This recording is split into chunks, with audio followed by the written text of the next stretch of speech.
Hi, I'm Bum from Meridian Linguistics, and I'm here to talk to you about my freelance translating journey and my daily routine. So I'm from Korea, and I became bilingual by living in the United States since I was 4. I moved back and forth from Korea to the US a lot, which is why I was able to become fluent in both languages. I ended up settling in Korea for many years after my military service. And after my military service, I first became a translator sort of by accident when a friend recommended me to the translation company he was working for. And he was a proofreader at this company.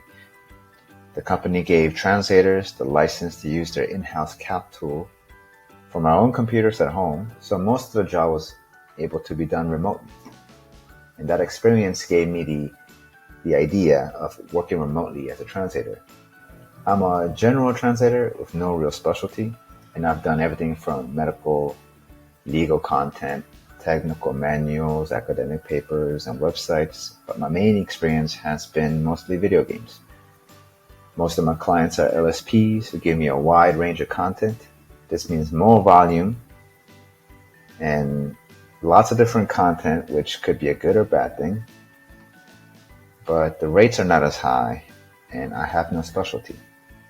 My goal is to eventually specialize, perhaps in video games and IT, and find more direct clients in this field who will accept higher rates and flexibility.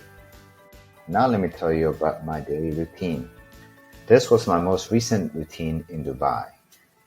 I was in Dubai for 2 months for the World Expo, but as a traveler, my routine changed a little bit with the time zone and country I'm in, as each country offers something a little bit different in terms of culture and infrastructure. I try to wake up in the morning at 9 a.m., although usually I end up waking up earlier because I am a light sleeper. And I like to do this because it gives me a sense of structure. I don't have to wake up in the morning, but I do so I can get some work done in the morning. After waking up, I stretch, I do some light exercise, perhaps some yoga, and then I eat breakfast. Then I go to my computer and check my emails. That is the first thing I do. I check my emails from my clients and respond to them if I need to. And if I have a project, I work on it until lunchtime. And I give myself 10-minute breaks in between to stretch and to take a break so I can recharge and focus my energy again. I try to translate around 2,000 words per day, which takes me about 4 to 8 hours depending on the project. And sometimes I'm able to meet this goal. Sometimes the project is really small, so I'm done much faster than 4 hours. Sometimes this will take a lot longer to do because of research time. Once I had a website translation project that involved a lot of historical research and terms that I wasn't familiar with.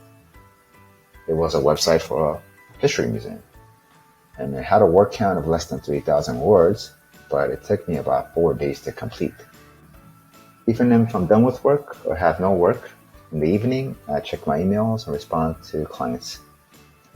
I periodically check my emails in case I get one from a client. And no matter which country I'm in, I try to get a SIM card with data so I can check emails from my phone. So I can at least respond to my clients, tell them I'm not available to do a project. And if I have no translation that day, I spend time contacting clients, working on my resume, or bidding for jobs on websites like ProZ. Sometimes I also watch videos or read about translation so I can improve my skills. But I'm more flexible on days when I don't have to work. I would go out to sightsee, go to the gym, and in Dubai I was going to the World Expo quite often. And here are some pictures of the UAE while traveling there. On the weekends, as a freelancer, I can be flexible and also work on the weekends. But depending on what kind of work I have, I like to keep my weekends open. And that's because since most of the world and most people operate around a 5-day work week, most events and other people are generally free on the weekend.